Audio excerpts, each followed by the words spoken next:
semua, selamat siang. Thank you banget udah join panel diskusi hari ini. Jadi kita punya sesi bersama dengan leader woman in the IT industry gitu ya di sini dengan saya Juliana dari Microsoft sebagai partner development lead, dan sudah hadir di sini ada Bu Nina sebagai enterprise commercial director from Microsoft Indonesia. Kemudian juga ada Bu Mulia Dewi sebagai CEO daripada Online Pajak, dan juga ada Bu Herianti sebagai direktur di Mitra Integrasi Informatika. Gitu.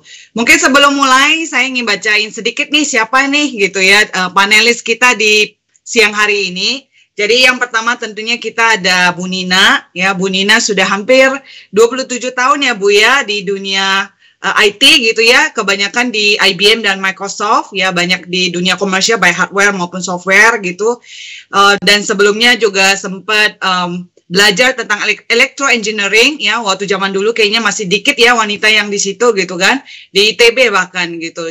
Nah Bu Nina sendiri selalu bilang ya, kalau dia di statusnya di LinkedIn ya, selalu bilang lifelong leader gitu ya, jadi mungkin nanti kita bisa belajar banyak juga dari Bu Nina. Nah, kemudian kita ada Bu Dewi ya. Bu Dewi sendiri mungkin kalau teman-teman yang sudah banyak di industri IT juga pasti tahu nih, Bu Dewi terkenal sebagai inspiration leader ya, yang sangat diminati ya di dunia teknologi. Sudah hampir 30 tahun ya di dunia IT, baik di hardware, software juga, mau consumer, mau commercial. Udah banyak ya melalang buana sebagai managing director di HP juga pernah, kemudian pernah jadi country director di Fujitsu gitu, dan terakhir juga pernah sebagai chief partnership officer dan juga SMC director di Microsoft Indonesia, dan yang terakhir tentunya sebagai CEO Online Pajak. Nah, yang terakhir tadi ada Titi ya, Ibu Titi. Ini hampir 20 tahun ya Bu Titi ya di dunia IT juga ya. Kalau saya baca nih karirnya mulai dari customer care service gitu ya. Jadi benar-benar meniti dari yang entry point gitu ya di perusahaan Metadata Group kebanyakan ya, dan lamanya di MII sampai hanya posisi sebagai director gitu. Nah, jadi kita akan belajar banyak, sharing dari pengalaman dari para panelis kita pada hari ini gitu. Nah, mungkin saya akan mulai dulu ya. Yang pertama tadi, jadi kita sifatnya agak informal aja. Nanti kalau ada pertanyaan silakan boleh di chat ya di Q&A gitu. Nanti 30 menit pertama kita akan buka terminnya untuk tanya jawab gitu. Nah, mungkin yang pertama nih, mungkin sebelum saya mulai ya Bu Nina, Bu Dewi sama Bu Titi mau say hi, mungkin sekalian tes nih suaranya apakah kedengeran? Ya, selamat siang teman-teman semua. Terima kasih kesempatannya, hebat sekali, weekend yang produktif untuk terus belajar. Jadi mudah-mudahan ini pertanda ke depan nanti teman-teman makin sukses. Terima kasih. Bu Dewi kayaknya belum kedengaran Bu, masih ke mute kayaknya. Bu Dewi? Kayaknya Bu Dewi freeze nih. Oke, Bu Dewi? Ya. Sudah kedengaran? Sudah kedengaran? Oke, thank you. Bisa. Akhirnya udah bisa di-unmute sekarang. Oke, ya itulah di teknologi. Kadang-kadang nggak boleh mati gaya ya pada waktu teknologi sedikit mensabotase dan mengetes kesabaran kita gitu ya. Jadi selamat sore lagi kembali teman-teman. Senang sekali di hari Sabtu yang indah ini kita bisa bersama-sama dan ketemu dengan wanita-wanita luar biasa juga semua di sini. Bu Nina, Bu Titi, Bu Juliana, dan tentunya teman-teman hadirin semua. Senang sekali nanti kita mungkin bisa berbicara lebih banyak lagi. Terima kasih. Terima kasih Bu Dewi. Bu Titi silakan Bu. Halo semuanya, selamat sore. Bagaimana kabarnya? Semoga semua dalam keadaan sehat, semua dalam keadaan baik. Terima kasih banyak sudah mengundang saya pada kesempatan sore hari ini untuk berbagi inspirasi bersama-sama dengan leader hebat yang selalu menjadi panutan saya. Terima kasih sudah mengundang Ibu Juliana, Ibu Nina, dan Ibu Dewi. Dalam banyak kesempatan saya bekerja sama dengan leader hebat ini untuk berkontribusi bagaimana teknologi memajukan Indonesia dari perekonomian dan juga bagaimana kita meningkatkan kualitas hidup dalam penjualan juga. Nanti kita bisa ngobrol dan diskusi lebih baik bagaimana teknologi can bring positive impact kepada kita semua. Terima kasih. Bu Bu Titi, ya tentunya dengan diskusi kita hari ini ya kita harap ya kita bisa dapat sharing banyak. Jadi buat teman-teman pengen tahu sebenarnya tantangannya apa sih ya buat wanita berkarir di dunia teknologi gitu kan. Terus mungkin juga dapat tanya gimana sih kalau saya mau punya kesempatan karir atau berbisnis bahkan di dunia teknologi seperti apa. Terus gimana ya tentang masalah-masalah yang sering timbul ya pada saat kita ngomong wanita di dunia teknologi atau di leadership seperti imposter syndrome, kemudian ada equal pay gitu ya dan sebagainya gitu ya. Nah kita akan dapat sharingnya. Nah mungkin awal-awal nih pengen tanya dulu nih ya sama Bu Nina ya. Tadi kan saya sempat cerita dikit nih soalnya wah Bu Nina nih hebat banget tuh tahun 1989 udah bisa kepikiran nih mau kuliah di electro engineering. Itu saya ngelihatnya aja itu kayaknya berat banget gitu ya karena electro engineering. Nah itu mungkin Bu Nina bisa cerita dikit ya kenapa pada saat itu bisa kepikiran mau ngambil kuliahnya seperti itu bahkan di ITB gitu dan kenapa sih gitu dan apa sih karir yang diharapkan pada saat itu gitu ya. Mungkin Bu Nina mau sharing dikit Bu pengalamannya waktu itu. Makasih Juliana kesempatannya sama teman-teman semua. Jadi ini pertanyaan menarik ya. Jadi mungkin kalau kenapa saya juga pastinya saya Bu Dewi, Bu Titi make time itu karena I think what's very important itu adalah buat teman-teman ya, apalagi wanita gitu, they really need to have a role model gitu ya, bahwa there are women gitu ya in technology industry gitu, karena kadang-kadang stigma itu ya yang membuat kita jadinya tidak punya visibility, tidak punya roadmap, tidak punya kepercayaan bahwa there is area dan sebenarnya perempuan itu capable dan bukan hanya capable, sebenarnya menarik gitu. Jadi mungkin ini agak mundur terlalu jauh ya, tapi teman-teman mungkin bisa lihat, kan saya lulus tahun 89 ya, tadi Juliana mungkin banyak yang belum lahir. Itu sebelum tahun 89 sekitar 86 sampai 89 itu masih eranya almarhum Pak Habibie ya. Itu Indonesia tuh punya perempuan-perempuan hebat gitu ya. Salah satunya yang paling latest itu kita hampir ya, maksudnya waktu itu kalau tidak ada insiden misi NASA Challenger itu meledak, Indonesia tuh mestinya punya perempuan astronot wanita pertama. Beliau namanya Ibu Pratiwi Sudarmono ya. Jadi waktu saya lulus SMP, saya baru awal-awal SMA itu di setiap dulu kita belum ada internet ya, jadi memang news media memberikan informasi what's possible dan positif, it's very important gitu ya. Jadi ini juga kesempatan kami, mudah-mudahan ini adalah sesuatu yang bisa memberikan informasi ke teman-teman. Jadi saya melihat keren banget ya, Bu Pratiwi aja bisa jadi astronot gitu ya. Dan kebetulan saya dulu SMP SMA saya yang perempuan semua di Jakarta ada namanya Tarki ya. Dan ternyata beliau tuh lulusan SMA saya, jadi suster di SMA saya aja bangga banget, itu Bu Pratiwi. Jadi setiap orang tuh ngomong hal yang sama gitu. Dan waktu itu kebetulan second ininya backupnya itu adalah namanya Pak Taufik Akbar ya. Jadi selalu kan ada backupnya ya. Nah Pak Taufik Akbar itu elektro gitu ya. Sementara Bu Pratiwi itu microbiology gitu, kira-kira gitu. Menurut saya keren banget gitu. Nah itu pertama ya, role model. Yang kedua memang you have to have people around you itu memang supporting gitu ya. Jadi saya kebetulan memang berasal dari family di mana bapak saya memang engineer gitu ya. Kakak saya juga cukup mengencourage engineer is not something yang tabu gitu buat kita semua gitu. Dan mestinya apalagi zaman sekarang ya udah nggak tabu sama sekali gitu. Jadi itu sih kali ya. Jadi nomor satu benar-benar punya, bukan role model, bahwa it is possible and it is very interesting for women. Terus yang kedua bahwa memang surrounding kita juga mendukung. Itu sih. Kasih Juliana. Terima kasih Bu Nina. Wah ini hebat banget, benar-benar role model banget nih Bu. Nggak kepikiran untuk electro engineering ya. Electro engineering ya jauh-jauh hari. Oke. Mungkin sedikit tanya ya Bu Nina ya. Terus dari lulus itu kenapa bisa kepikiran masuknya ke dunia teknologi ya gitu?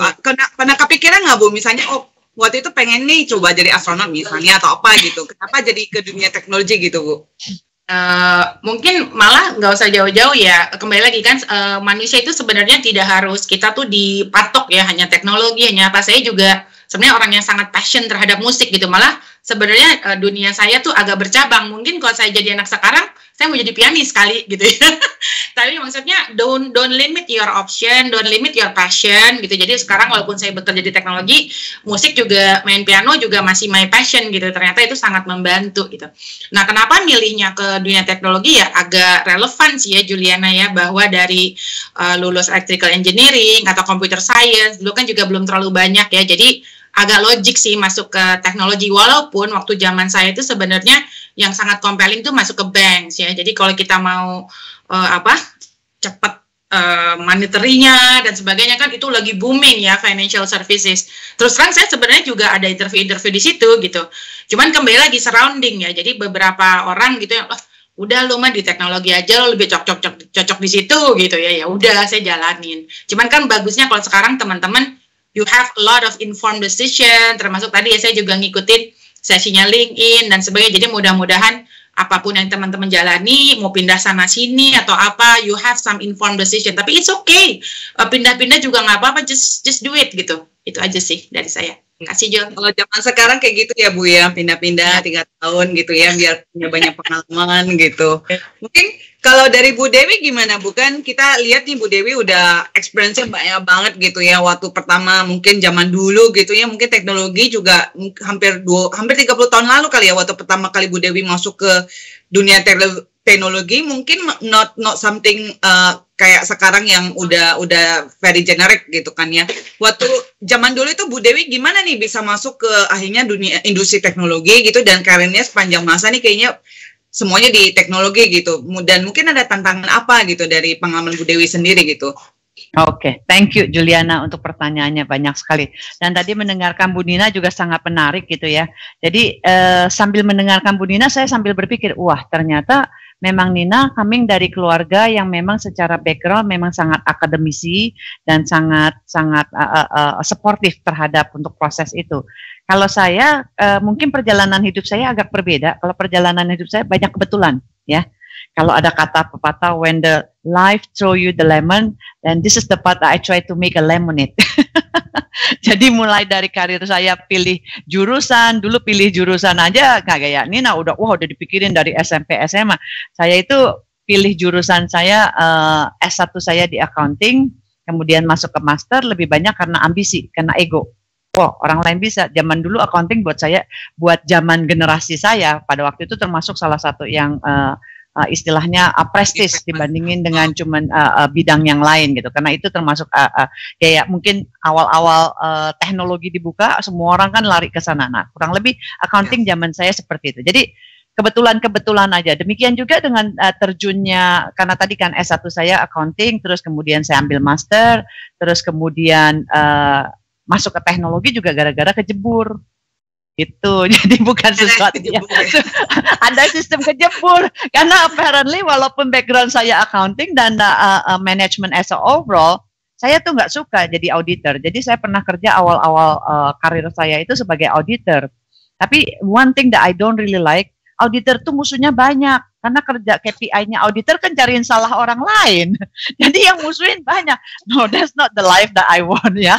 Tapi ya teman-teman kalau ada yang di sini masuk ke jurusan itu pun yang jadi auditor, sistem audit atau apapun juga nggak apa-apa. Karena panggilannya setiap orang berbeda-beda gitu ya. Dan saya masuk lemonnya ya Bu ya tadi. Tergantung tadi lemonnya, ada lemon kecil, lemon gede, lemon kuning, super kuning gitu kan ya. Nah, jadi masuk ke teknologi tadi itu sebenarnya lebih banyak kejebur. Awal-awalnya juga gemeter, karena saya ingat waktu awal-awal saya masuk ke teknologi, I was the only women.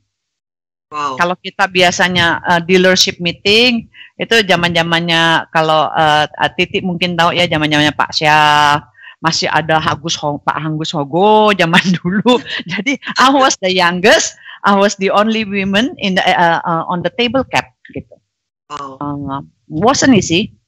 Tapi dengan resilience dan dengan kemauan tadi ya, untung egonya cukup gede gitu ya tadi, dengan kemauan dan resilience, dan tentunya throughout the process kita juga terus belajar ya. Karena benar juga kalau saya boleh mengutip iklan ya. Iya, boleh Bu. Yang muda itu bukan berarti kalah, yang muda itu bisa jadi yang berprestasi. Dan makanya saya selalu saya bilang, kamu tadi sebut-sebut 30 tahun ya, 30 tahun pengalaman aja, umur saya stop di situ gitu. 21 ya Bu ya, tetap ya Bu ya. 23 next dikit. 23 sisanya pengalaman aja, pengalaman hidup dan knowledge gitu ya. Jadi mungkin kurang lebih seperti itu, Nak. Jadi mungkin dari sini nanti bisa kelihatan juga yang terarah seperti Bu Nina, terus kemudian banyak kebetulan kalau di kehidupan saya, kebetulan ya, cuman kita try to make the best of kebetulan-kebetulan yang terjadi itu. Oke, makasih Bu Dewi.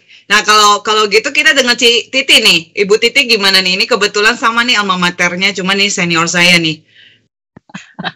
Oke, gimana Bu Titi? Ya, Juliana, kalau bicara mengenai bagaimana saya mulai masuk ke dunia teknologi, saya mirip dengan Ibu Dewi ya. Saya itu bukan kebetulan, kalau saya lebih ke arah terpaksa. Jadi saya adalah sama dengan Bu Nina, saya satu yayasan, saya lulusan dari SMA Stella Duce 2 Yogyakarta, Yayasan Tarakanita, sekolah khusus putri. Jadi memang udah dari masih SMA itu kita sudah ditanamkan di benak kita, walaupun kita perempuan, kita itu harus bisa mandiri. Kita harus bisa menjadi terbaik di bidang kita. Jadi mindset itu sudah tanam di dalam pikiran kita, dimanapun kamu harus berprestasi. Dan kamu berprestasi bukan untuk menunjukkan kepada orang lain, tapi karena kamu ingin tunjukkan pada dirimu sendiri bahwa kamu punya limit yang maksimum yang bisa kamu paksa sampai kamu menjadi yang terbaik. Nah, ceritanya saya ini adalah anak yang lulus di tahun 1998. Seperti kita ketahui, sedih sekali pada tahun 1998 terjadi tragedi Mei 1998 di mana terjadi kerusuhan. Sebenarnya saya sudah keterima di Universitas Surabaya untuk Fakultas Farmasi melalui jalur PMDK. Jadi saya pas waktu masih SMA sudah jelas banget apa yang saya mau. Saya mau kimia, saya mau farmasi, sudah spesifik. Semua tapi jadinya berubah haluan gitu ya Bu ya? Berubah haluan karena terpaksa. Karena apa? Karena kebetulan tidak punya orang tua, tidak punya saudara di luar kota di Surabaya. Jadi dari papa sama mama bilang, Titi, ini bukan sesuatu yang kamu bisa tawar-menawar ya, tapi ini adalah keputusan dari papa mama, kamu harus ke Jakarta. Kamu mau kuliah di mana, kamu pilih. Yang jelas, kamu tidak bisa di Surabaya. Jadi waktu itu sudah singkat ya, jadi saya harus akhirnya mencari kampus mana ini yang masih buka untuk penerimaan mahasiswa baru, dan salah satunya adalah Bina Nusantara. Dan kala itu, ini agak unik ya, kala itu Bina Nusantara di tahun 1998 itu kampusnya yang baru, itu kampus Anggrek. Nah, itu baru jadi tuh. Pas saya masuk, ini kampus keren juga ya, kayaknya boleh juga masuk sini. Jadi ada liftnya ya? Ada liftnya, betul. Jadi akhirnya ya udah, saya pikir oke lah, saya nggak bisa kimia, apalagi nih yang saya mau ambil gitu. Akhirnya setelah diskusi, saya pikir ya udah, saya masuk ke teknik informatika. Kala itu memang betul di tahun 1998 itu belum banyak jumlah mahasiswi di Fakultas Ilmu Komputer, jurusannya TI ya, Teknik Informatika gitu. Ya, tapi ya itu tadi ya, karena kita sudah buat keputusan, kita harus tanggung jawab dan do the best di area ini. Dan ternyata saya tidak merasa bahwa ini salah. Mungkin memang Tuhan yang atur supaya saya belok, ketemu dengan teknologi informasi, dan sampai hari ini saya bisa melakukan banyak hal, saya rasa ya, di TI gitu. Gitu ya. Jul.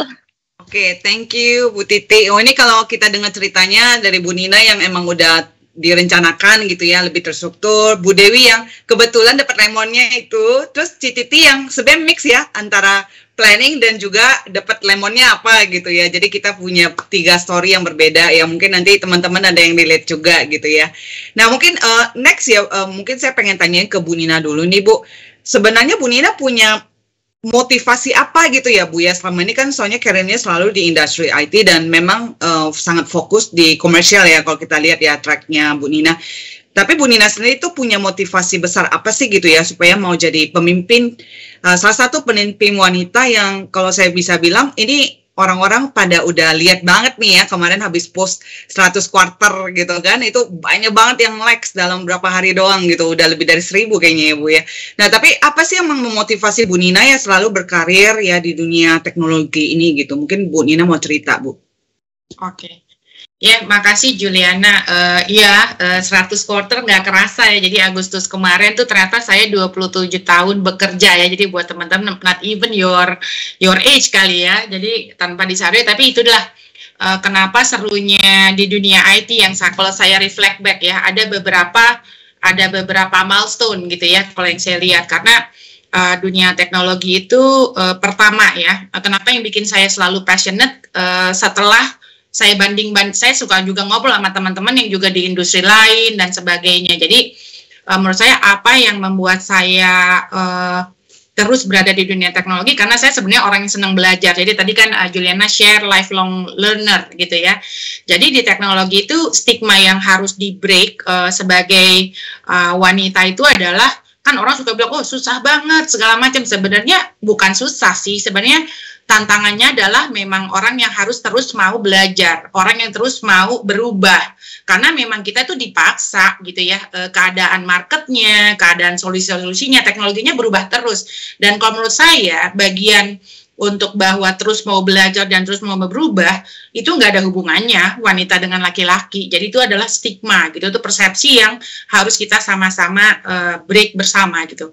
Nah jadi malah itu yang kalau saya lihat kenapa saya senang terus berada di dalam dunia teknologi gitu. Terus yang kedua mungkin juga sangat open ya. Jadi mungkin ini saya juga blessing saya masuk jadi tahun 94 itu di IBM, menurut saya salah satu pioneer, visioner gitu ya di dalam dunia teknologi. Itu masa itu saya tuh udah punya benefit 3 menurut saya, kenapa saya bisa terus menerus gitu ya, dan sebagai wanita saya bisa balance.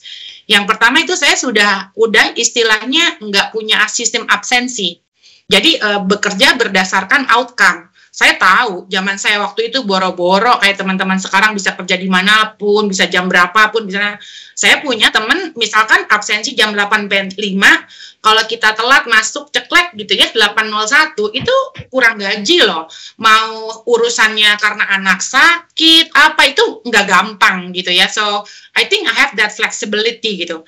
Cuman saya juga belajar, flexibility itu comes with responsibility. Nah, itu mungkin yang nanti teman-teman juga harus belajar ya, karena flexibility itu comes with responsibility and accountability, karena kalau you don't build that responsibility and accountability, you will fail gitu ya, kira-kira itu. Terus yang kedua, keren banget gitu ya, tahun 94 loh, makanya sampai sekarang jarang sekali kalau ngeliat orang chat, kenal saya dari dulu, jarang semejol orang tuh manggil saya Bu. Rata-rata semua orang manggil saya Mbak atau nama. Jadi tahun 94 itu, waktu saya masuk kerja, itu memang di IBM gak ada orang manggil Pak atau Bu, manggil nama atau Mas dan Mbak. Jadi kalau kita melihat mereka sangat senior, sangat respected dan sebagainya, itu Mas atau Mbak. Jadi my big boss, my CGM itu my Mbak and my Mas gitu ya. Jadi itu juga menurut saya itu yang membuat mungkin generation gap, terus kemampuan kita sebagai anak muda, kita berani berbicara, karena kita tidak terlalu merasa berbeda dengan yang lain gitu. Yang lain juga mungkin melihat saya sebagai teman atau adik gitu ya, walaupun ya tentunya respect tetap harus ada, itu mah value yang timeless ya buat teman-teman. Itu satu. Kedua, yang ketiga, bekerja di teknologi itu termasuk pionir pertama yang dimana kita tuh dikasih akses ke email, dikasih akses laptop pertama-tama gitu ya. Jadi memang termasuk yang pertama-tama yang memberikan fleksibilitas supaya apa? Kita bisa berinovasi dimanapun gitu. Jadi menurut saya itu serunya ya, kenapa saya terus berada di teknologi dan sekarang pace-nya jauh lebih cepat gitu ya. Tapi kalau dibandingkan sama teman saya yang lalu, I don't regrets gitu. Tapi memang dalam perjalanan hidup saya saya regrets, aduh kenapa saya dulu nggak ke bank ya, teman gue gila jauh lebih kaya begini, begitu gitu ya, misalkan gitu ya. Kenapa gue nggak kesini ya, karena udah lumayan agak advance gitu saya ya. Tapi ini buat teman-teman, jalanin aja yang dikerjain, no regret, seriusin, nanti you will look back gitu loh. Sebenarnya ternyata life shows you a different role sama different journey. Nah, yang keduanya spesifik ke leader. Karena kan menjadi leader, kalau semua yang udah pernah jadi leader ya, leader itu memang harus panggilan ya, harus passion. Karena kalau dihitung-hitung sebenarnya ini open-openan aja. Kalau dari sisi monetary-nya dan sebagainya mungkin dibandingkan dengan tanggung jawab dan perasaannya gitu ya, Bu Titi sama Bu Dewi, kayaknya sih kalau boleh, gue gak usah ngurusin orang lah gitu ya kan, ngurusin orang repot banget, mendingan ngurusin kerjaan gue deh gitu kan. Emang it has to be your passion gitu. Jadi saya juga melihat banyak orang menjadi leader, menjadi manager just for the sake of, saya pengen title itu. No. It's not just a title gitu. It's something that you really passionate and you really need to earn it gitu ya.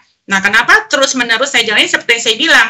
Karena I think it's my call gitu ya, untuk banyak sekali saya memang melihat terutama tim saya gitu ya, terutama when they are reaching 30s gitu ya, mulai punya anak usia balita, itu they struggling gitu ya to balance. Padahal saya tahu nih orang pinter banget dan keren banget gitu ya, sayang banget gitu kita kirain banget. Jadi I think I'm in this technology itu benar, mudah-mudahan saya bisa memberikan perspektif yang berbeda sehingga orang-orang yang berbeda, wanita-wanita yang berada di teknologi itu juga comfortable to work in this journey gitu, to break the stigma together. Itu aja sih. Gitu Jo. Kasih. Bu Nina, saya jadi ingat zaman dulu Bu Dewi pernah bilang tuh kalau jadi leader itu kayak ibu nih, kalau punya team members ya kita harus ngebantuin kayak punya anak gitu ya. Bu Dewi pernah ngomong itu tuh, jadi benar-benar jadi nggak cuma sekedar just yang kayak Bu Nina ngomong just for the sake of title, tapi kita juga harus passionate ya, kita harus punya empati, kita bantuin team members kita gitu ya. Saya jadi ingat tiba-tiba tadi. Oke, mungkin ke Bu Dewi nih Bu, pengen tanya juga ya, tadi Bu Dewi kan sempat ngomong ya waktu dulu itu sempat waktu jadi leader gitu ya, in the table itu semua pria-pria dan sudah sangat senior kan, Bu Dewi termasuk wanita dan juga masih muda gitu. Nah, sepanjang masa ini Bu Dewi lihat apa sih yang menjadi challenge ya buat female leader gitu ya di dunia, terutama di industri teknologi ini gitu. Mungkin dari pengalaman Bu Dewi seperti apa, dan mungkin ada masukan nggak sih buat kita-kita gitu ya sebagai female leaders gitu di dunia IT ini mau seperti apa gitu Bu? Oke, thank you Jo.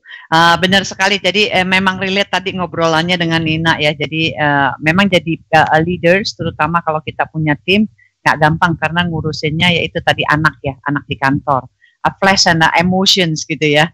Kalau ngejar target lebih gampang, jelas apa yang harus dikejar gitu. Oke, nah jadi balik mengenai challenges yang kita alamin semua ini ya, dan mungkin balik lagi kalau saya pribadi sebenarnya kita coba balikan ke kita punya internal purpose kita sendiri ya. Pada waktu kita melakukan sesuatu, purpose-nya apa sih gitu loh ya. Tentu setiap tahapan dari kehidupan itu orang akan mempunyai purpose yang berbeda-beda. Mungkin pada waktu kayak teman-teman ini mungkin sekarang lagi mulai cari kerjaan gitu ya. Mungkin purpose-nya adalah landing di company yang paling bagus dengan remuneration paling bagus. Mungkin itu purpose-nya ya. Nggak salah sih, dan saya juga mulai stop labeling salah atau benar sekarang ya, karena salah dan benar itu kembali lagi perspektif ya. Mungkin bisa di satu perspektif salah, di lain perspektif bisa benar. Jadi mungkin tapi jauh lebih bagus kalau misalnya itu juga bisa di-align. Jadi tadi misalnya teman-teman lagi cari kerjaan yang baru, sekarang lagi proses kerjaan, dapat company yang bagus, dapat remuneration bagus. Tapi itu tanda kutip mungkin agak fata morgana. kalau tidak align dengan Anda punya purpose. Anda punya internal purpose ya. Dan saya is a big believer bahwa menurut saya title, uang, kehormatan, pangkat itu akan sejalan kok, Dok. Sejalan dengan kita punya karya. Jadi tadi benar sekali kalau tadi ngutip Mbak Nina ya. Mbak Nina ngomong, begitu kamu dikasih tanggung jawab, there is accountability. Ada responsibility-nya di situ. Nah, itu aja kalau kita purpose-nya kita jalanin ke sana dengan benar, sisanya akan ngikut kok. Ya. Kalau di company sekarang nggak kelihatan, ya sudah, nanti ada company lain yang lebih lihat. Ada orang, nggak semua orang ketutup matanya kan ya, gitu. Jadi jangan khawatir. Jadi itu challenge yang pertama adalah dalam satu hal meng-align-kan Anda punya purpose, tujuan Anda apa? Ya, tujuan Anda apakah berkarya paling baik, apakah ya apapun itu juga, purpose-nya apa? Itu nomor satu. Kedua, mungkin yang kita lihat challenges-nya itu adalah mindset sebenarnya. Ya, kenapa saya sebut mindset? Kebetulan tadi kita udah cerita sedikit perjalanan cukup panjang dari hadapin bapak-bapak yang amat sangat senior yang semua di semua aspek mereka lebih dari saya, umur lebih, pengalaman lebih, kekayaan lebih, tahta lebih, semua pokoknya semua. Jadi siapa tuh anak cucu semuanya lebih gitu ya. Nah, tapi satu hal yang saya belajar di situ, the moment kita set kita punya mindset, karena itu kadang-kadang begitu kita ngelihat itu sama deh seperti gini aja. Kita kadang-kadang kalau ketemu dengan C-level yang tinggi banget atau ketemu menteri atau ketemu bapak-bapak pejabat yang status tinggi gitu, kita udah langsung inferior sendiri kan. Udah keder sendiri ya Bu ya. Padahal dia all human. They are all humans. Nah itu mungkin yang harus dibetulin pertama juga. Kedua itu tadi saya bilang adalah mindset kita sendiri. Ya sudah, kalau salah so what. Jadi saya ngelatih juga tuh begitu. Ya sudah, paling ditolak kan, saya nggak minta dinikahin sama dia, jadi nggak apa-apalah ditolak. Ya kan, apapun itu juga. Coba lagi ya Bu ya. Ditolak coba lagi, ditolak sama sini ya sudah, nggak berhasil, kita coba lagi dengan yang lain. Nah jadi mungkin itu pesan saya aja kalau untuk menghadapi challenges, karena along the line pasti akan banyak sekali challenges. Jadi satu, purpose kita harus clear. Purpose kita itu di kehidupan kita apa. Dan yang kedua, mindset kita harus dibenerin. Kadang-kadang belum maju perang kita udah kalah dulu. Jadi kalau kita aja udah kalah ya gimana mau menang gitu kan ya. Nah jadi mindsetnya harus dibenerin. Nah kalau dua hal itu bisa di-fix, menurut saya nggak ada tantangan yang terlalu berat yang tidak bisa dilewati. Thank you banget nih Bu Dewi, nih meaningful banget ya. Jadi ya at the end career kita yang memang harus sesuai sama purpose kita ya, dan juga mindset penting banget sih, bener. Jadi itu yang set the tone ya, maksudnya sehari-hari kita seperti apa gitu. Nah mungkin kalau buat Ci Titi gimana ya Ci? Kan Ci Titi kalau kita lihat nih dari benar career-nya nih dari customer care gitu ya. Terus kan dunia IT kan berubah-berubah terus ya, walaupun masih di Metodata Group ya hampir 20 tahun, tapi kan berubah terus ya. Mungkin dari Ci Titi pengalamannya gimana nih menyikapi perubahan-perubahan ya di teknologi, terus bersamaan juga menteri karir nih benar-benar dari bawah gitu sampai akhirnya jadi direktur gitu. Bahkan saya lihat nih sekarang udah pegang 2 posisi bahkan ya di Metodata Group-nya sendiri gitu. Mungkin Ci Titi mau share tips and trick-nya nih sama kita-kita nih. Ya, oke, thank you. Jadi tadi sudah disampaikan oleh Bu Nina dan Bu Dewi ya, bahwa memang kita itu harus hidup dengan purpose. Kita tuh tahu, kita tuh maunya apa. Supaya kita punya guideline dan jangan kesesat. Memang indah sekali kalau kita bisa bekerja dan berkarya di organisasi yang baik dengan remunerasi yang baik. Namun yang terjadi ketika saya pertama kali bekerja adalah saya keterima di Metrodata Group ya, salah satu perusahaan IT terbesar Indonesia yang sudah public listing, sudah IPO ya, dengan kode MTDL. Namun ketika itu posisi yang terbuka sebagai fresh graduate yang nggak punya pengalaman adalah customer care. Jadi posisinya bukan sesuatu yang prestigious gitu.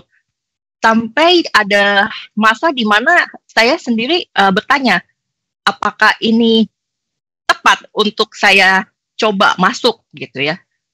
Kemudian saya berpikir lagi ya, kalau memang di dalam kehidupan ini kita itu punya fase untuk bertumbuh. Dan saya bersyukur, sungguh-sungguh bersyukur bahwa customer care itu adalah posisi yang sangat membentuk saya sampai hari ini. Kenapa? Karena ketika di customer care, kita tuh harus tahu peran kita tuh apa bagi organisasi. Dan ketika saya disampaikan, ini penting sekali sebagai leader, kita tuh harus kasih tahu kepada tim kita apa yang mereka kerjakan. Dan tim, kalian sendiri juga harus tahu dan kalian harus take pride terhadap apapun yang kalian kerjakan. Karena saya disampaikan, Titi, kamu ini tidak hanya sebagai customer care, tapi kamu adalah garda terdepan perusahaan. Kamu adalah orang yang pertama bertemu langsung dengan pelanggan Metrodata.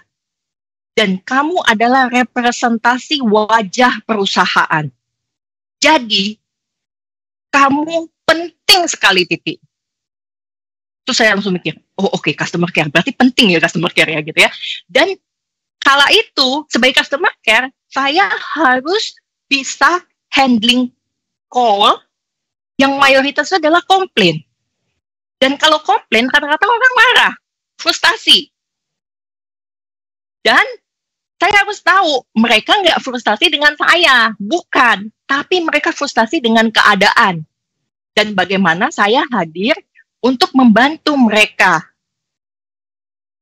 Karena dulu medianya itu adalah telepon, susah sekali. Kalau sekarang kan masih enak ya, kita masih bisa buka video, kita bisa webcam, kita bisa lihat ekspresinya. Kalau ini enggak gitu. Jadi kita selalu dengan antusias yang sama angkat telepon, dengan semangat bagaimana kita bisa bantu mereka. Nah, tidak batas sampai situ aja gitu. Tapi kalian harus tanya kepada diri kalian sendiri. Apa yang ingin kalian lakukan lebih lagi? Jadi di Metrodata itu adalah perusahaan yang sangat terbuka terhadap pertumbuhan karyawan. Kita tuh menganut pay for performance, di mana kita itu tidak mengenal senioritas. Jadi di kita itu nggak mesti kamu tuh udah pengalaman kerja sekian tahun, terus baru kamu nanti pasti dapat promosi. Enggak, di kita tuh enggak. Walaupun kamu masih muda, kamu berkarya, kamu berprestasi, maka kamu bisa mendapatkan kesempatan itu. Jadi teman-teman semua, saya tuh ajak teman-teman itu untuk selalu tantang diri kalian sendiri. Selalu lakukan beyond dari apa yang orang harapkan kalian. Jadi kalian taruh mistarnya itu selalu di atas. Jadi kalau orang ekspektasi kalian lakukan A sampai D, kalian lakukanlah sampai H gitu. Selalu seperti itu. Dan karena kamu sudah masuk ke dunia teknologi informasi, mau nggak mau ya, jadi kita sendiri itu harus punya kemauan besar untuk belajar. Karena teknologi bergerak cepat banget. Ya, jadi kalau kita dulu sempat belajar Metrodata, misalnya dulu kita jual storage gitu ya, kemudian kita jual PC, notebook gitu ya, sekarang kita jual virtualisasi, sekarang kita jual cloud solution gitu ya, bareng-bareng sama Microsoft gitu ya, semuanya banyak sekali yang berubah. Nah, jadi saya selalu mengundang dan mengajak teman-teman belajar. Hari ini tuh kita sangat dibantu oleh pemerintah untuk juga teman-teman yang baru lulus kuliah bisa mengikuti program seperti dari Kementerian Pendidikan dan Kebudayaan. Pada mahasiswa semester akhir dibuka kesempatan Merdeka Belajar Kampus Merdeka Indonesia Jaya. Semua mahasiswa bisa mengambil studi independen maupun magang bersertifikat kepada sesuai dengan dunia industri dan di-convert dalam 20 SKS. Dan itu free. Tidak hanya free, tapi pemerintah pun memberikan uang saku kepada karyawan. Dan juga kepada mahasiswa. Wow. Dan untuk yang baru, yang ternyata udah lulus nih, udah nggak mahasiswa, kalian juga bisa follow ke Departemen Kominfo, Komunikasi dan Informatika. Mereka punya program Digital Talent Scholarship. Di sana ada banyak sekali prinsipal. Salah satunya adalah Microsoft yang senantiasa mendukung Indonesia dalam pencetakan talenta digital. Nah, saya tuh sangat-sangat apa ya ngomongnya? Saya sangat passion karena saya punya keinginan, ingin sekali bantu Indonesia supaya kita bisa sama-sama mencerdaskan kehidupan bangsa dan terutama talenta digital. Nah, jadi itu yang saya selalu pesan kepada teman-teman, ayo kita belajar gitu ya. Begitu mungkin Juliana. Iya, thank you Bu Titi. Ini sama nih ya. Jadi kalau saya tadi dengar ceritanya, mindset juga ya penting, whatever apapun posisi kita ya. Apalagi ini baru nanti teman-teman banyak yang baru mulai bekerja gitu ya. Posisinya apapun tuh yang penting mindset kita mikirnya nih kerjaan kita itu membantu orang banyak misalnya kayak gitu, itu penting sekali gitu ya. Dan yang kedua juga passion kita gitu ya. Tadi Ci Titi kelihatan sangat passionate banget nih waktu ceritain gitu ya pengalamannya gitu. Mungkin sebelum kita masuk Q&A ya, saya ada satu pertanyaan terakhir sebelum kita masuk Q&A. Mungkin buat Bu Nina, Bu Dewi sama Ci Titi ya, tadi kan pengalaman waktu sebagai leader ya di dunia IT gitu ya. Dari pengalaman itu gimana sih ya, mungkin dari Bu Nina, Bu Dewi atau Bu Titi gitu ya, menyamakan misalnya perspektif dari teman-teman di tim tersebut, atau maybe mungkin lebih tepatnya misalnya kita start satu goal gitu ya, terus kita mau ngebawa nih, misalnya kita mau nge-lead teman-teman tadi gitu ya ke goal tersebut gitu ya. Tadi kan kita sempat highlight ya tim member tuh kita kayak anak juga, tapi gimana sih kan kayak kalau punya anak juga susah ya, ada yang kayak gini, ada yang begini gitu ya. Nah itu gimana tuh, apalagi juga dengan mungkin kadang-kadang juga ada fenomena di mana dibilang kalau female leader itu kesannya seperti lebih bossy, lebih ini gitu ya. Kadang-kadang kan ada stigma seperti itu ya. Mungkin dari pengalaman, mungkin kita boleh mulai Bu Nina dulu nih, dari pengalamannya seperti apa sih gitu untuk bisa ya kita gandeng nih semuanya ke satu goal gitu. Oke, makasih Juliana. Tadi seru juga tuh ada statement kalau bos cewek itu bossy gitu ya. Nah, tapi itu mungkin karena itu nanti mau dibahas separate apa enggak ya, boleh aja. Tapi saya belum pernah ngobrol sama Bu Titi. Cuman mungkin ini kan adalah salah satu istilahnya imposter syndrome segala gitu ya, Jul ya. Itu kan banyak begitu ya Bu. Ya, kalau saya pernah tuh ngobrol-ngobrol sama Bu Dewi gitu kan. Kita tuh begini gaya kita tuh karena apa gitu, kira-kira gitu ya. Karena kan kita sama-sama di dunia teknologi memang dunia yang dominan laki-laki ya. Tapi nggak tahu kenapa ya, kalau saya makanya mungkin ya kebetulan aja itu mungkin rezeki saya kayak apa, saya merasa saya berada, malah bos saya hampir nggak pernah punya bos cewek loh, baru sekarang bos saya cewek. Jadi saya jadi surrounded by leader yang cowok yang juga sangat open mind, sangat ingin wanita maju gitu. Malah ada beberapa, dan dia bukan orang Indonesia, sampai sekarang kita masih connect gitu. Dia ada di perusahaan lain, dia lagi bikin women skilling initiative, dia nanya can you engage gitu ya buat Indonesia dan sebagainya. Nah cuman tadi pertanyaannya yang gampangnya dulu, yang nggak ada hubungan wanita sama cowoknya ya sebenarnya. Ya pastinya ya, kalau sebagai leaders, kalau saya sih ingatnya 3 kira-kira. Yang pertama memang you really need to create clarity gitu ya, karena mau drive outcome apa kalau tim kita juga nggak jelas sebenarnya joint outcome-nya itu apa, dan everybody going in the different direction, dan memang it requires a lot of time, effort untuk make sure bahwa outcome itu clear. Saya suka bercanda, ini juga mungkin buat pembelajaran teman-teman semua ya, apalagi bekerja di multinational company besar gitu. Kadang-kadang miskomunikasi itu terjadi karena kan culturally kita berbeda-beda gitu ya. Jadi kalau orang Indonesia itu seru ya, kita bilangnya untuk bisa beres itu harus sampai oke 3 gitu. Oke-nya harus 3 gitu. Kenapa gitu? Karena kalau kita bilang misalnya, kita mau ngelakuin ini ya, oke gitu kan. Nanti semua oke gitu. Padahal kalau kita mah agak feeling nih, ini oke-nya kayaknya belum nih. Tapi kan kalau orang bule atau orang culture berbeda, loh dia udah bilang oke, berarti pasti iya gitu.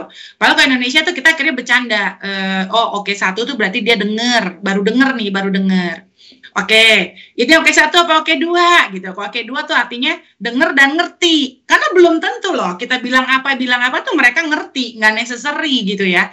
Nah yang paling penting sampai oke 3. Oke 3 itu gue denger, gue ngerti, dan gue setuju bakal gue jalanin gitu kan. Karena kalau enggak, it won't go anywhere gitu. Nah itu juga pembelajaran kami gitu ya. Apalagi kalau kita bekerja sama dengan culture Western yang jauh lebih open gitu ya. They will not say okay until it's really okay 3 gitu. Jadi itu akan miss banget tuh, oke ini mau oke sana gitu. Jadi buat nanti teman-teman yang bekerja sama dengan different culture world, be prepared, make sure clarity is very important. Terus yang kedua, generating energy gitu ya. Tadi kan Bu Dewi sama Bu Titi juga bilang pasti kita ketemu hurdles, nggak mungkin nggak ketemu kesulitan, itu mah pasti gitu ya, sesuatu yang pasti. Kesulitan sama kemudahan itu sesuatu yang berganti-ganti gitu. Nah jadi energi itu penting sekali, celebrating every milestone. Kalau kita pengen ke arah Z, nyampe aja, gembira dulu biar kita ada energi lagi moving gitu. Jangan melihatnya aduh kok masih sih, ya udahlah nggak bakal nyampe gitu kan ke Z gitu ya. Jadi generating energy itu important gitu. Dan last but not least tadi ya, empathy, dan sebagainya itu penting sekali, apalagi zaman sekarang ya, di mana kita bekerjanya lumayan hybrid dan sebagainya. Satu mungkin kalau saya selalu ingatkan ke siapapun, what keep us going itu salah satunya ya integritas ya. Jadi apalagi teman-teman masih muda gitu ya, yang namanya opportunity, yang namanya kesempatan kita melakukan sesuatu yang berbeda gitu, itu use your heart and mind jointly gitu. Pasti saya yakin kok your heart will tell gitu whether it's right or not gitu ya. Karena kita salah nggak apa-apa selama urusan kesalahan kita itu bukan kesalahan yang berhubungan dengan integritas kita ya. Mau nyolong orang-orang lah, mau licik, mau apa, itu kan basic ya, basic principle. And that's really what will keep you going along your journey regardless which industry you are at gitu. Mendingan salah daripada kita harus melakukan kelicikan. On the other hand juga kalau you are under pressure on that situation, don't do it gitu ya. There will be other people who will have the same value as you to make sure integrity is in place. Itu aja sih ya. Jadi all the best buat teman-teman. Kasih Jo. Bu Nina. Mungkin kita bisa dengar juga nih dari Bu Dewi seperti apa nih Bu, kalau menurut Bu Dewi. Leadership style ya. Kalau leadership style saya sangat Indonesia gitu ya. Tapi saya yakin teman-teman yang dengerin kita hari ini nggak semua tahu, kecuali seangkatan tadi yang sudah punya pengalaman 25 tahun atau 20 tahun ke atas ya. Ya. Jadi mungkin kalau teman-teman masih, setahu saya sekarang masih ada pelajaran sejarah kan ya. Ya, ada pelajaran sejarah namanya Tuturi Handayani ya. Jadi itu yang saya terapkan. Tuturi Handayani itu karena gini, nanti kita akan melihat bahwa akan banyak sekali kita di situasi-situasi yang kita mempunyai tim members yang berbeda, ya. Nah, kenapa saya menjalankan, saya punya leadership gayanya Tuturi Handayani? Ya, kalau tim membersnya sudah hebat semua, tugas saya di belakang, ya kan? Tugas saya, ayo silakan, sok maju lagi, gitu kan ya, ya kan? Tapi kalau memang misalnya tim membernya setengah mateng gitu ya, mungkin kita harus sama-sama jalan dengan mereka di tengah, ya kan? Tapi kalau tim membernya masih baru atau kita punya satu strategi yang baru, inisiatif yang baru, yang semua orang nih masih pegang-pegangannya apa ini ya gitu. Nah, mungkin kita sebagai leader kita yang harus mimpin di depan. Kita kasih contoh, ya kan? Jadi ya itu tadi, di depan, di belakang, di tengah, dan di depan. Tergantung daripada fasenya, gitu. Dan mungkin selalu yang kalau prakteknya gitu ya, selalu yang saya tanyakan ke diri saya sendiri setiap kali, terutama kalau kita lagi ada satu inisiatif atau project gede gitu ya, atau kita melihat leadership juga ada leadership crisis loh ya.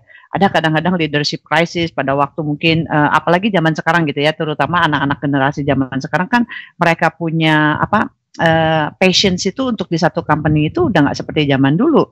Mungkin sekarang common menurut statistik sih common tenure itu 2 years or less gitu kan. Nah, pada waktu mereka cuma 2 years and less, artinya akan banyak sekali proses pergantian pemain kan, terus menerus kan. Nah, mungkin itu yang harus ditanyakan adalah what can I do differently untuk mengenable that team members. The same thing applies juga, betul. Leader yang baru juga gitu ya Bu ya. Betul, supaya kita ngedidikin leader yang baru. Nah, tadi kalau saya tadi kan di awal saya bahas sedikit purpose saya ya. Saya sampai sudah di perjalanan gitu ya, mungkin udah sunset nggak sunrise lagi ya. Tapi purpose-nya saya sunset juga indah kok, ya kan, sama-sama indah, sunrise sama sunset sama-sama indah. Beda indahnya, bahkan sunset lebih romantis jualan gitu ya, ya kan. Tapi sampai di sunset, saya punya purpose yang berbeda. Bagaimana all the compounded knowledge sama skill set saya bisa pass on to the next generations. Dan as overall kita akan bisa bangun dunia yang lebih baik buat kita semua. Ya. Baik Bu, makasih Bu.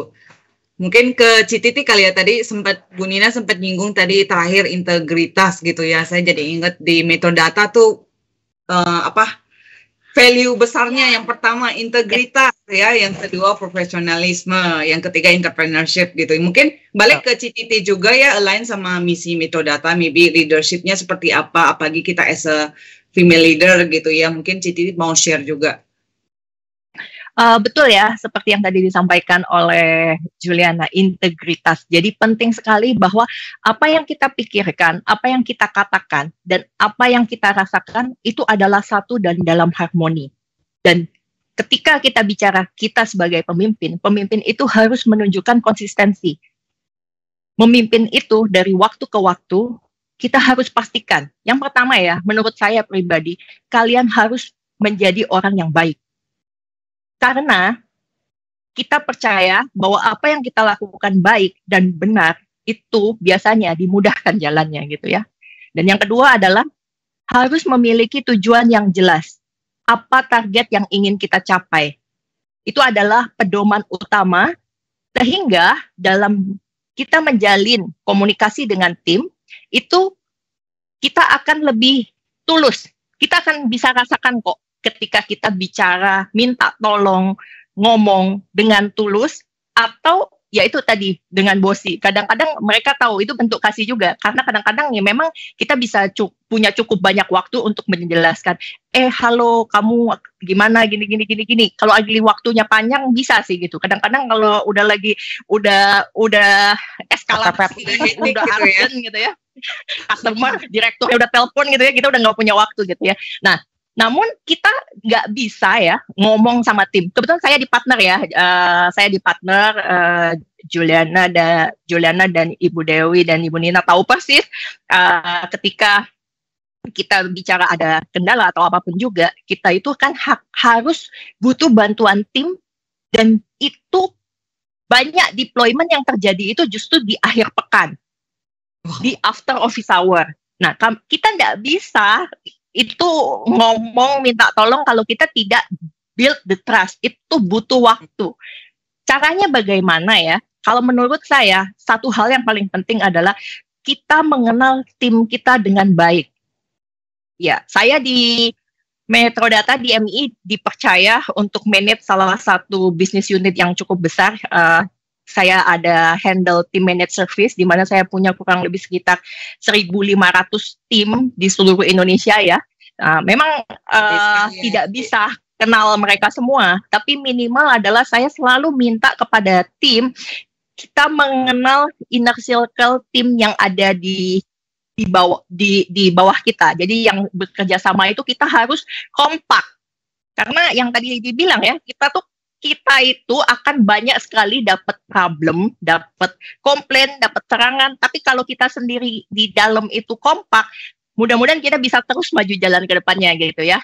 Caranya gimana? Pertama, kenali mereka, keluarganya, ayah atau ibunya, saudaranya gitu ya, atau suami atau istri, semualah kita coba perhatikan. Jadi kita juga tahu cukup sensitif.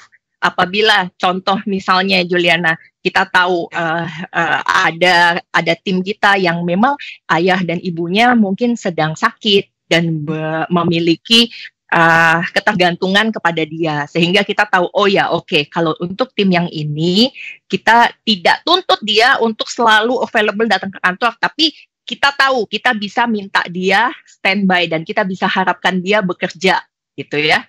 Atau salah satu contohnya juga dengan kondisi mobile office yang kita sudah lakukan 10 tahun yang lalu, di mana untuk ibu-ibu yang masih memberikan ASI secara eksklusif sampai dengan anaknya berusia 2 tahun, Metrodata itu support untuk ibu-ibu ini boleh bekerja dari rumah.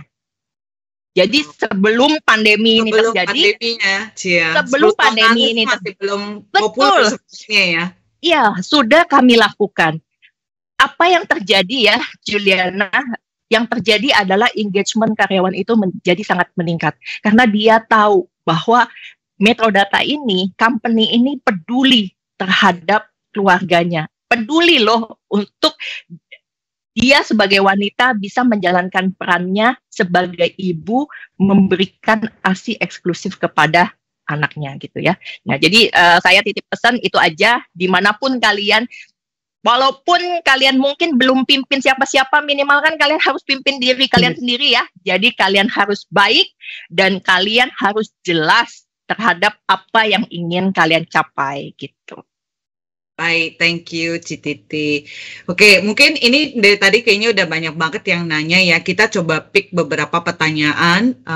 Mungkin yang pertama nih dari salah satu partisipan ya. Ini pertanyaannya ada 2 sebenarnya. Yang pertama, gimana caranya supaya kita bisa pede nih berkarir di male-dominated industry gitu. Terus yang kedua, kadang-kadang di industri yang bukan male-dominated industry, tapi suka ada jokes-jokes yang seksis gitu ya, yang bikin perempuan itu berasa nggak nyaman gitu.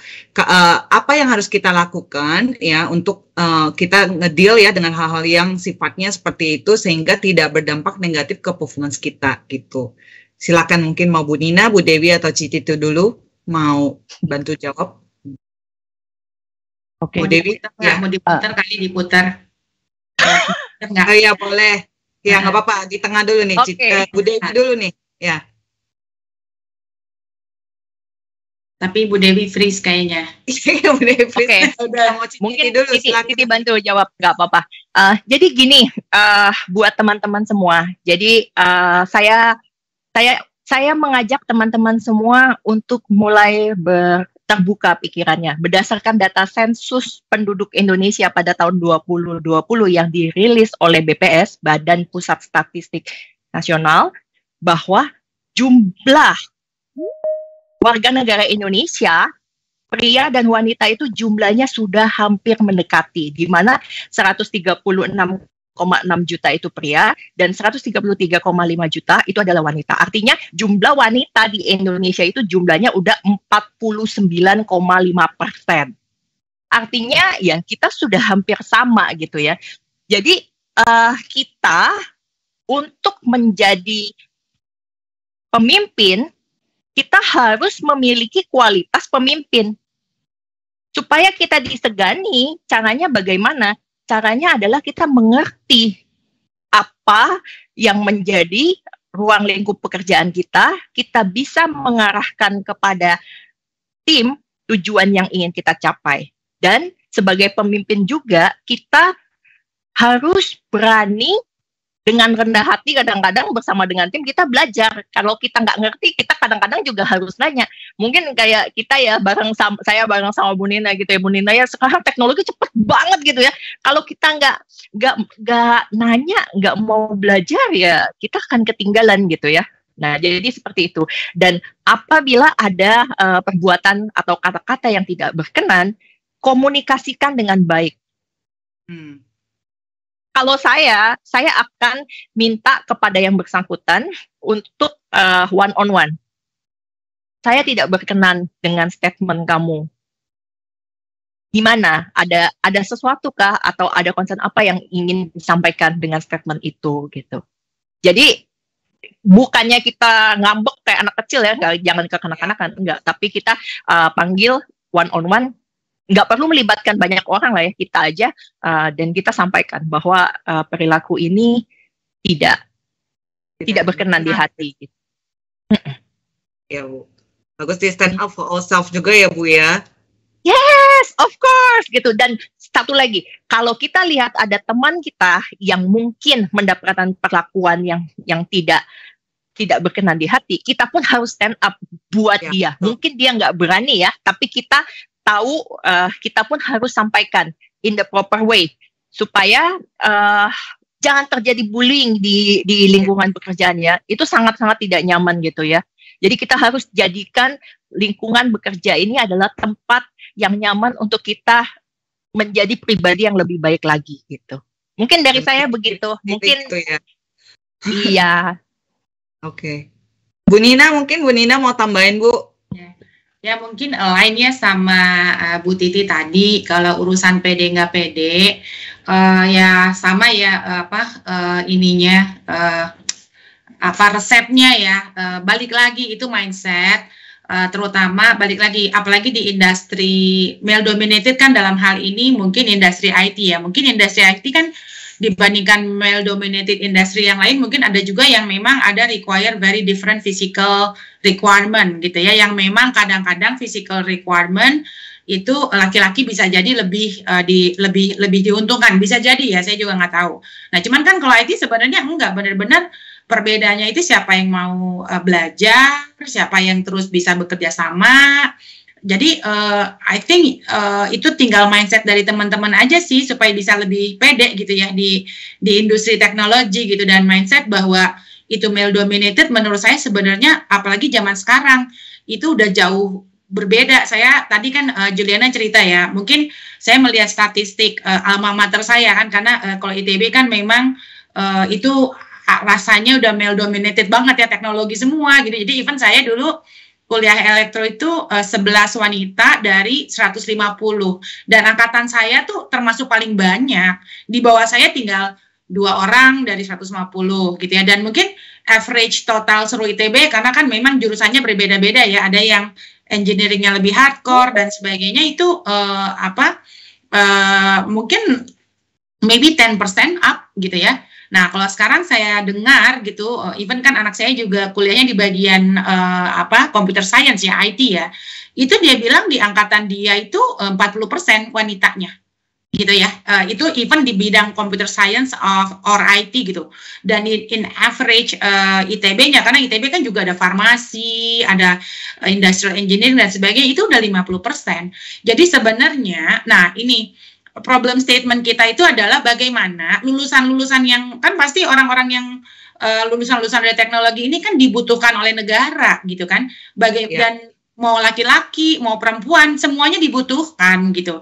Yang kita harus hindari adalah karena sebenarnya lulusan-lulusannya itu sudah banyak sekali wanitanya juga gitu ya, bukan berarti karena wanita laki-laki, jangan hilang dong dari market perempuannya gitu, karena we really need everyone gitu ya untuk kemajuan industri digital Indonesia gitu. Jadi release all that mindset, lihat, dan saya juga ngeliat sekarang banyak sekali yang leader wanita-wanita usia 30-an juga yang lumayan maju, dan they are speaking up to encourage other women gitu. Mudah-mudahan menurut saya sih mindset itu bisa semakin dihilangkan ya stigma-stigmanya. Nah, kalau yang kedua mungkin yang itu ya, memang seperti yang Bu Titi bilang, tergantung occasion-nya. Cuman memang kalau saya stylenya, orang yang kenal saya tuh saya senang bercanda gitu, tapi saya lawan balik gitu ya, kira-kira gitu. Tapi nggak boleh diem sih menurut saya ya, bukan menurut saya, memang nggak boleh diem. Even if it is kalau saya kan banyak sekali selama pekerjaan saya itu saya handle klien-klien besar gitu ya, jadi ya pasti bapak-bapak lah banyaknya ya, mau di banking, mau di telco, mau di apa, jadi industri-industri besar. Waktu awal-awal dulu mungkin ya banyak tantangan seperti itu gitu, cuman menurut saya makin kesini juga kan inklusivitas, dan even di Microsoft gitu, kami benar-benar encourage, itu kita bilang allyship, harus menjadi ally. Ally itu nggak hanya cewek cowok ya, mungkin kekurangan orang, ras orang, appearance orang gitu, karena it won't create an innovative environment gitu kalau orang tidak bisa menjadi the best version of themselves gitu. Jadi you have to be ally. Kalau melihat ada orang lain yang dibully atau diseksis atau apapun itu, you have to speak up gitu. Jadi saya seneng nonton film, kebetulan orangnya kalau iseng ada film judulnya menurut saya bagus banget, kok saya jadi lupa ya.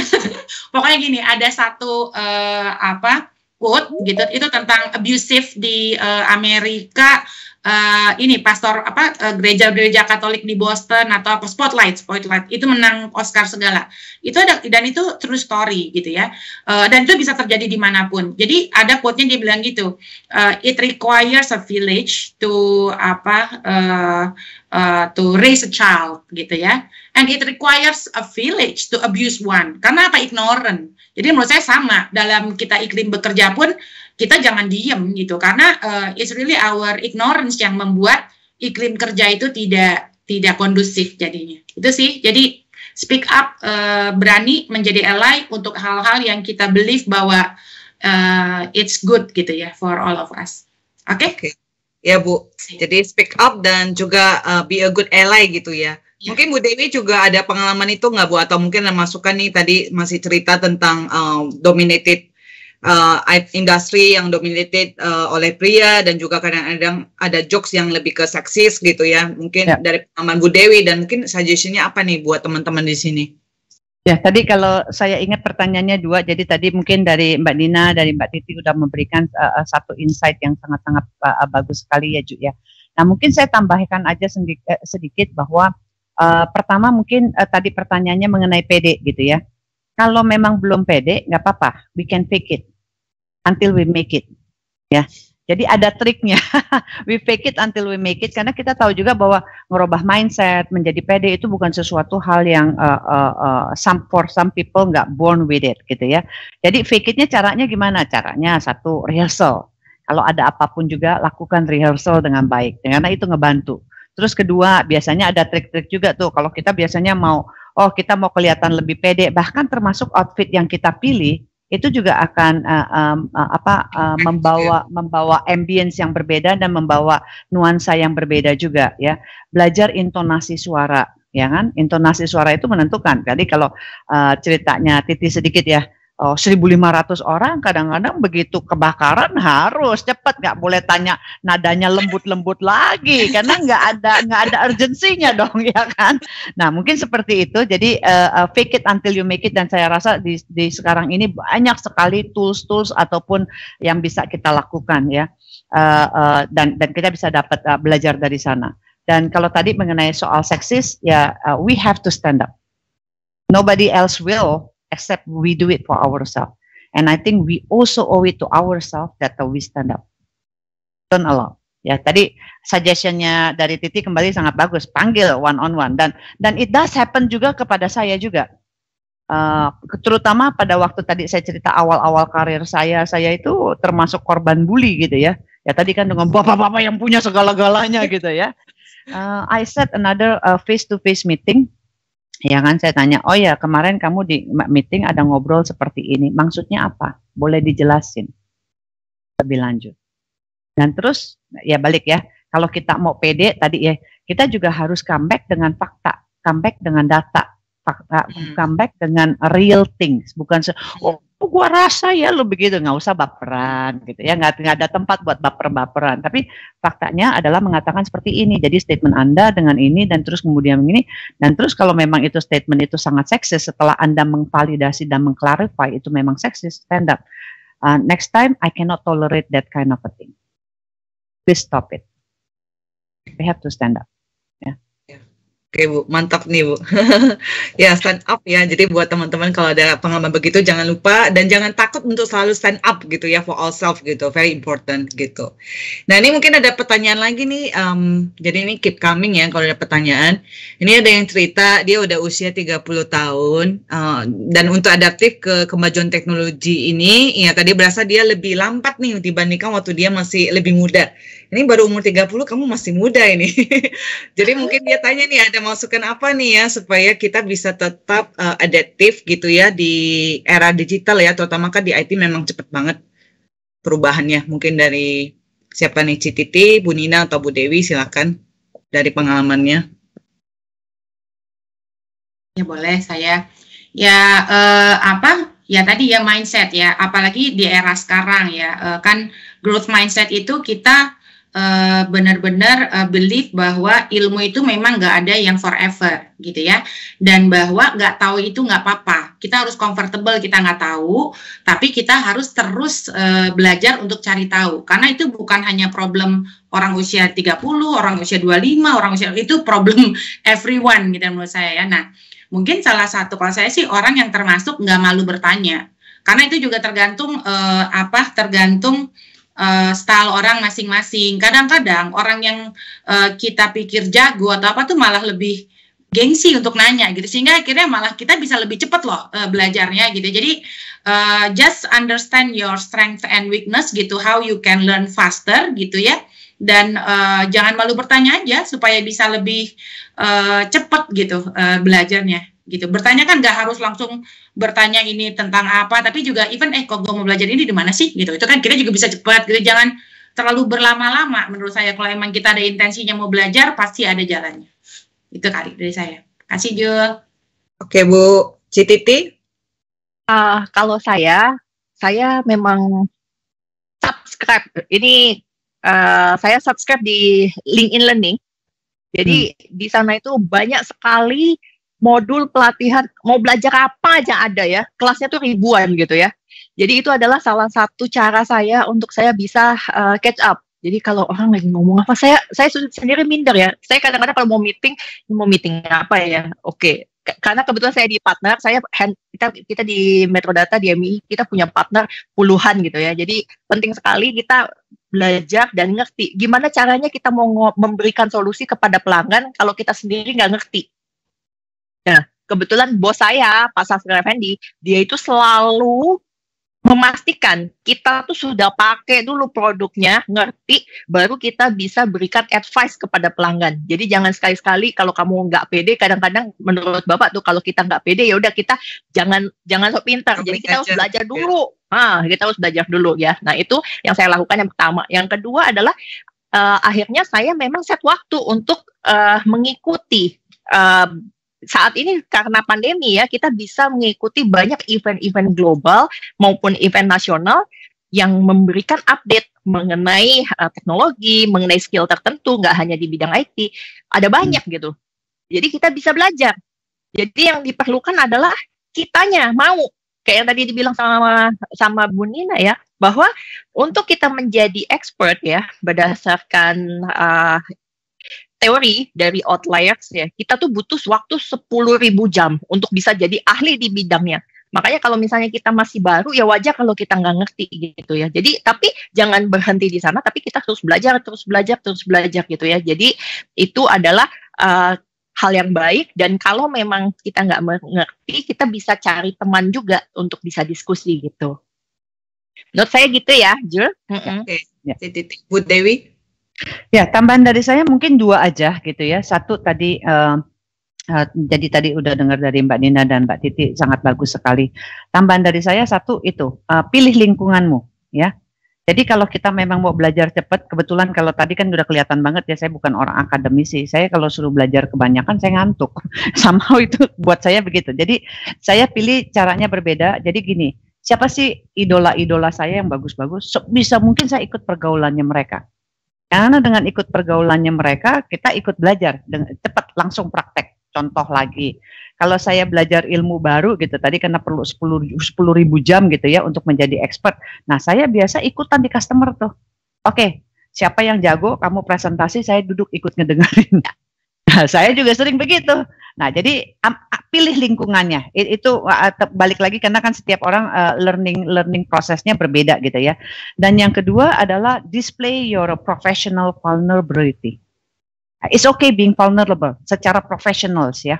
Professional bukannya yang tadi bukan baper ya, tapi you'll be surprised the moment kita show kita punya vulnerability dalam arti sorry nih gue nggak ngerti, gue ada satu project begini, gue nggak ngerti apa sih yang dia ngomongin, boleh nggak lo ajarin gue. I remember when I studied pada waktu itu saya masuk di Microsoft pun pertama kali yang saya belajarin itu adalah blockchain. Wah, gila, ini blockchain susah banget gitu ya. Gimana caranya? Saya panggil orang satu aja yang paling jago ya di Microsoft at that time, masih di Microsoft juga orangnya, timnya Mbak Nina gitu ya. Tolong ajarin gue dong. Lu kan lulusan ternama nih, belajarannya ini. Gue lihat tulisan lu banyak begini. Tolong ajarin gue. In the summary, kalau lu harus cuma punya waktu 10 menit, how do you explain blockchain in 10 minutes? That's how I learn. Jadi shows you that, then you'll be surprised. People, there are lots of good people out there. Mereka semua senang kasih pelajaran ke kita kok. Gitu. Bahasanya pada saat kita ready, gurunya muncul gitu ya. Dan jangan takut untuk belajar terus. Jangan takut buat kita untuk bilang kita nggak bisa gitu. Dan jangan takut karena kadang-kadang kita juga kebawa jaim kan. Oh nggak bisa nih, gua kan leader, nggak bisa dong gua kalau nggak bisa gitu. Kalau saya sih nggak. Kalau saya ngomong, gua nggak tahu nih ya. Coba lu yang ngajarin, lu yang jago, lu yang ngomong lo. Gua lagi dalam proses belajar dan I think you'll be surprised. The moment that you show your true character dan true self, orang itu akan dengan sangat happy menolong kita kok. Oke, ya Bu. Makasih Bu. Ini lanjut ada pertanyaan ya, dan ini juga kita langsung masuk ke panel diskusi lagi, which is quite relate ya. Ini mengenai gender gap nih Bu. Ini yang mungkin lagi hot-hot juga ya gitu. Mungkin dari Bu Nina, Bu Dewi, Bu Titi gitu ya. Dari pengamatan atau yang pengamatan sampai sekarang deh gitu ya, di dunia industri kita ya, di teknologi ini masih ada gender gap nggak sih gitu ya. Terus mungkin dari masing-masing ya, baik dari Bu Nina di Microsoft, Bu Titi di Metodata atau MII, Bu Dewi di online pajak, ada nggak sih program atau gimana supaya kita bisa menyikapi masalah gender gap ini gitu. Mungkin itu kali ya, mungkin saya bisa mulai dengan Bu Nina dulu kali. Oh, nggak apa-apa, saya Bu Titi dulu aja. Oh ya, Titi boleh tamu dulu. Ya, muter lagi. Oke, kalau kita di Metrodata di MII, sebenarnya sekarang sih sudah kesempatan untuk wanita berkarya itu sangat terbuka. Bahkan 42%, 3 dari 7 direksi dari MII sendiri itu adalah wanita. Jadi kita melihat bahwa yang dibutuhkan adalah kualitas dirimu gitu ya. Nggak, kamu mau wanita, kamu mau pria, yang penting kamu itu memiliki potensi. Kamu bisa menyelesaikan tugas dan tanggung jawab dan terus membawa diri dan perusahaan ke arah yang lebih baik. Itu jauh lebih penting. Jadi kalau menurut saya sekarang semakin terbuka ya kesempatan ini kalau di kami.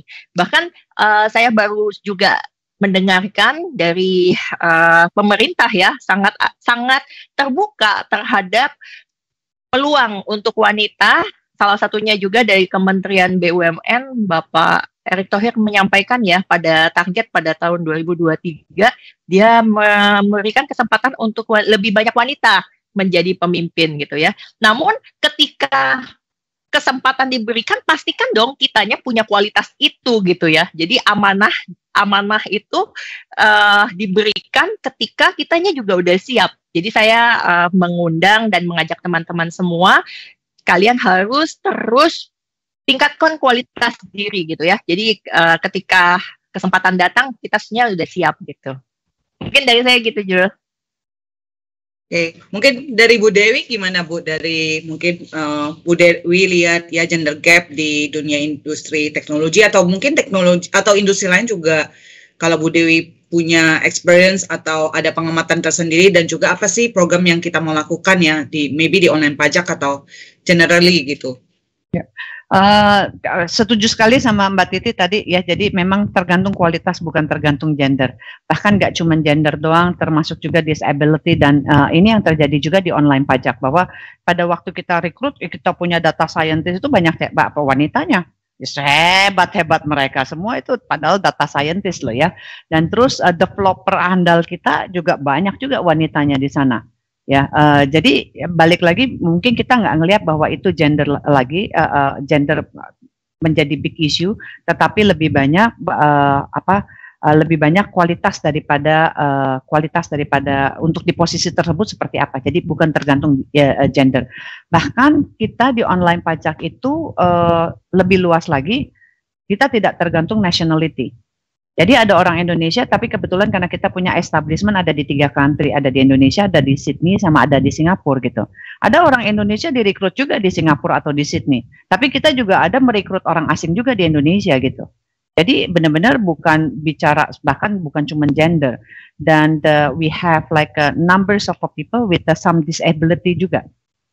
Gitu. Jadi memang ya kalau memang developer kan nggak perlu physical tertentu ya. Jadi memang kita punya disability dan itu pun juga oke aja. Jadi jangan terpaku dengan stigma harus ada gender seperti itu lagi. Tapi ya memang seperti tadi Mbak Titi katakan, tingkatkan kualitasnya karena itu the best fit to the role basically. Iya, zaman juga udah mulai berubah lah ya Bu ya, udah makin inklusif gitu. Yes. Oke, dari Bu Nina gimana Bu? Mungkin yang Bu Nina lihat tentang gender gap dan mungkin ada sharing juga program-program dari Microsoft gitu.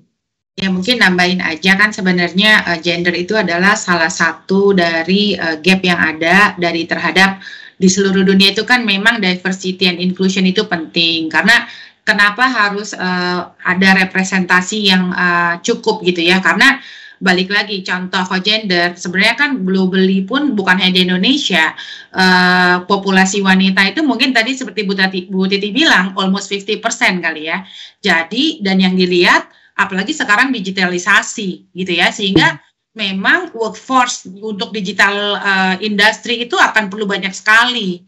Dan kalau memang tidak direpresentasi terhadap market atau populasi yang ada, itu gapnya bisa dua yang terjadi. Kita develop produk, tapi produknya ternyata tidak bisa mengadres market yang ada. Jadi mau bikin produk sebenarnya usernya perempuan, yang bikin bukan perempuan, kan hasilnya nggak akan maksimum gitu ya, kira-kira itu pertama. Dan buat bisnis akan jadi rugi, buat society juga akan rugi gitu, karena kita tidak mendapatkan produk atau solusi yang sebenarnya dibutuhkan oleh society yang ada gitu. Sehingga kenapa memang even di Microsoft intentional gitu ya Juliana ya, bahwa tentunya skill set, requirement itu is a must gitu ya. Tapi kita harus make sure bahwa sebisa mungkin intensi, kalau kita ada role-role tertentu itu harus punya presentasi representasi yang sesuai dengan market gitu ya. Masih banyak gap. Apakah itu ras tertentu, apakah itu wanita, apakah itu tadi disability gitu. Tapi we are going there. Dan salah satu effortnya dalam event ini adalah salah satu gapnya kan karena mindset, karena wanita ngerasa aduh susah, aduh apa, padahal enggak gitu loh. Jadi let's make sure kita sama-sama majukan ekonomi digital Indonesia, wanita-wanita gitu ya, karena sayang sekali gitu, opportunity-nya Indonesia itu besar sekali kalau kita tidak semua kesempatan itu diambil oleh generasi muda kita. Itu sih kali Juliana closing dari saya. Ya, makasih Bu. Mungkin karena mengang waktu ya, ini seru banget talk show-nya ya, ini kalau enggak bisa lanjut terus nih. Mungkin sebagai penutupan nih dari masing-masing ya, mungkin kita bisa mulai Cititi dulu ya penutupannya. Jadi saya tahu Cititi nih selain berkarir ya di dunia industri IT, dia juga punya hobi yang lain nih. Bangun sekolah-sekolah gitu ya Cititi ya. Mungkin sebagai penutupnya apa nih ya dari Cititi, nasihat buat teman-teman di sini ya supaya bisa berkarya seperti Cititi ya, selain berkarya di dunia IT juga ternyata bisa menyalurkan hobi-hobi yang lain juga gitu ya. Mungkin ada penutupannya dari Cititi. Oke. Saya selalu ingin kehadiran kita itu harus punya dampak. Dan bagaimana kehadiran kita bisa memberikan inspirasi bagi banyak orang. Salah satu cita-cita luhur bangsa Indonesia itu adalah mencerdaskan kehidupan bangsa. Kita sebagai generasi muda yang sudah mendapatkan kemerdekaan, kita pun tidak boleh duduk diam. Kita harus lakukan sesuatu. Jadi, saya mengundang teman-teman semua ya, dengan kemampuan kalian partisipasi. Dalam hal ini, kalau saya sangat terpanggil untuk bisa memberikan pendidikan. Oleh karena itu, disampaikan oleh Juliana, saya membangun Yayasan Putra Putri Bangsa di kota di mana saya lahir, di Lubuk Linggau, Sumatera Selatan. Saya memiliki pendidikan mulai dari TK, SD, dan SMP. Tujuannya adalah agar anak-anak ini memiliki karakter yang baik, mereka bisa berkontribusi bagi Indonesia. Dan di Metrodata sendiri, saya bersama-sama dengan Metrodata mendirikan Metrodata Academy, di mana kami punya komitmen untuk bisa berikan lebih banyak pendidikan, khususnya talenta digital, agar pemenuhan 9 juta talenta digital pada tahun 2035 bisa kita raih. Jadi saya mengucapkan banyak terima kasih juga kepada Microsoft yang support kita untuk aktivitas di Kampus Merdeka. Semoga semua niat baik ini bisa bermanfaat bagi bangsa Indonesia. Bersama-sama kita bersinergi majukan Indonesia melalui transformasi digital. Wow, thank you banget nih Cititi nih, kayak iklan-iklan di TV gitu.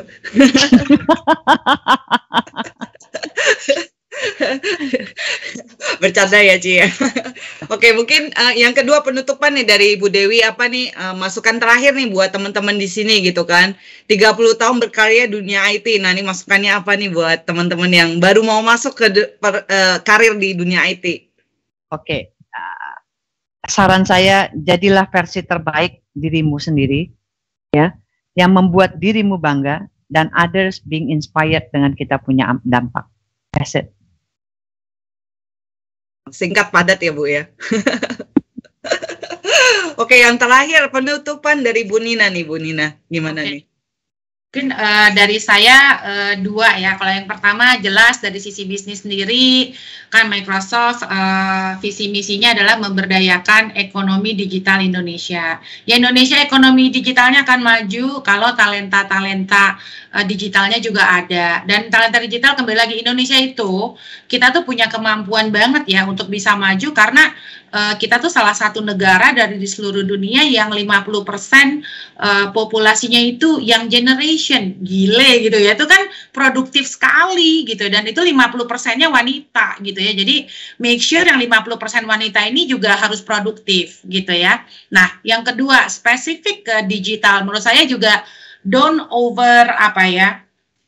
overthink about this gitu, karena menurut saya yang disebut dengan berkarir di bidang digital itu kalau menurut saya mungkin bukan berkarir ya, make sure kita terus produktif gitu ya, teman-teman wanita. Dan sekarang untuk bisa produktif nggak necessary harus ikut perusahaan besar atau masuk startup atau mau bikin perusahaan sendiri, mau di rumah ngajak anak-anak belajar dan sebagainya, itu our impact loh, produktivitas kita gitu ya. Dan memang passion terhadap teknologi, terhadap digital itu harus terus dikembangkan, karena mau dimanapun kita berada dengan dunia digital yang sekarang berkembang, you don't have to be an IT company gitu. Every company, everything you do will correlate with digital gitu. Jadi just stay productive. Mau jadi ibu di rumah juga nggak apa-apa, tapi stay produktif gitu, karena just release and achieve all your potential buat kemajuan kita bersama. Itu aja Jo. Kasih. Release the potential within you gitu ya Bu ya, kalau Yes, kata